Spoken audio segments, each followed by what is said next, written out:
Now suppose there is a question that how do we apply Fayol's principles of management in administration, and how we can link it with some of the reforms which are required in the administration. Or let us take example of field level working, say working of district magistrate office or the development administration. You can take any example, try to do it yourself, apply these principles. Now something which is already applied, and what are the gaps? So this is already applied, I am writing AA, and these are the gaps. What is already applicable is division of work, authority and responsibility.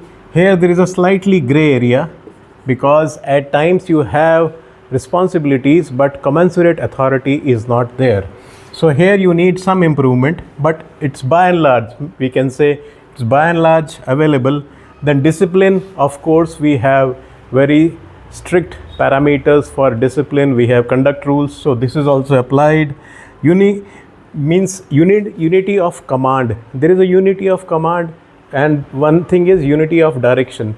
So there is a central command which is generally by and large applicable, but the problem arises when you come to development administration, because for example their BDO at times also takes advice, directions from the elected representatives. So unity of command in development administration needs some kind of clarity. Then centralization is already there. You have centralized authority which is applicable. Scalar chain principle means from top to bottom you have that command. At times it gets broken, and when it gets broken it has detrimental effect on administration. Now where do you need a improvement? You need improvement in unity of direction. At times you will find that the objectives of the organizations may not match with the understanding of those objectives by the people who are down below.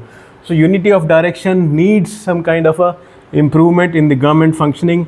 Then individual interest versus general interest also needs improvement, because at times people work for individual interest and they become oblivious of the general interest. Then remuneration should be satisfactory both to the top, means to the management or to the government, and to the employees.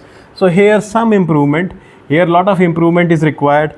Then order is another thing where a lot of improvement is required, because by order Fayol meant that you should place men and material in the right place. So at times you will find that personnel are not positioned